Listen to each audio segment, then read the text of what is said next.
मानधन आता बघा मी तुम्हाला सांगते, माझ्यापेक्षा लहान वयाने, सिनियरिटी मध्ये मी मोठी आहे, माझ्यापेक्षाही वयाने लहान, पण ते पिक्चर मध्ये जास्त करतात म्हणून त्यांना जास्त.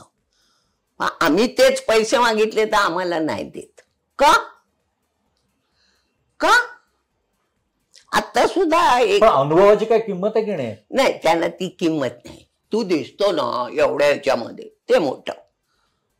आता सुद्धा तसंच झालं. एकाने मागे पिक्चर केला तेव्हा आम्ही खूप खूप म्हणजे नगण्य पैशात काम केलं होतं आणि त्यांनी करोडोनी कमवले होते, म्हणून आम्हाला 10 रुपये दिले नव्हते किंवा आम्ही त्यांना भीक मागायला आम्हाला द्या नाही तुम्हाला करोड मिळाले ते पण केलं नव्हतं.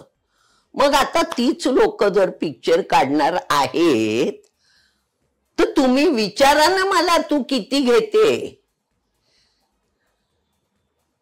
न विचारता आपल्या मनाने पैसे लिहिले.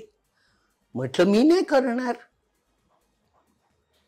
मग राग येतो का? तुम्हाला पैसे पाहिजे, आम्हाला काय वाणी आणून घरात सामान भरतो, मलाही पैसे द्यावे लागतात, इलेक्ट्रिकचं बिल द्यावं लागतं, सगळंच करावं लागतं.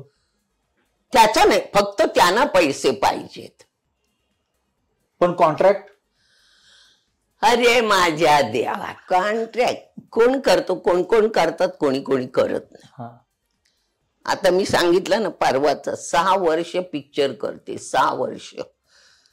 त्यावेळेला मी त्यांना म्हटलं होतं मी पर डे घेते. काय होतं माहितीये का, आता तुम्ही पिक्चर करणार, मला सांगितलं उषा तुला 10 दिवसाचं काम आहे, तुला मी एवढे देतो.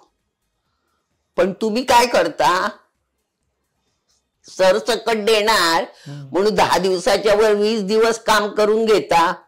नुकसान कोणाचं? माझं आहे. कारण तुम्ही 10 दिवसाचे पैसे ठरवलेले आहेत ना, पण करता 20 दिवस, म्हणून मी पर डे घेते. घ्यायलाच पाहिजे ना. बल्क मध्ये घेतलं ना का तुम्हाला ते फसवतात. 10 दिवसाचं म्हणतात, 20 दिवस काम काढतात, म्हणून पर डे घेते. तर त्यांनी पैसे देताना मी त्यांना म्हटलं आजच्या दिवसाचे लगेच देऊ नका, महिन्याभरात पिक्चर संपतं. म्हटलं तेव्हा तुम्ही द्या मला एकदम, तर घेतल्यासारखे वाटतात. आज 6 वर्ष पिक्चर चाललंय तरी पैसे देत नाही. आमचा डायरेक्टर म्हणतो तू मागत का नाही? म्हटलं मी आल्यावर सीन मागते ना, ते कर म्हणत नाही, बोलवतात. बोलवलंय आम्ही जातो आणि करतो ना. मग आता आमचं काम संपलं तर पैसे देणं तुमचं काम आहे, आम्ही का मागायचे?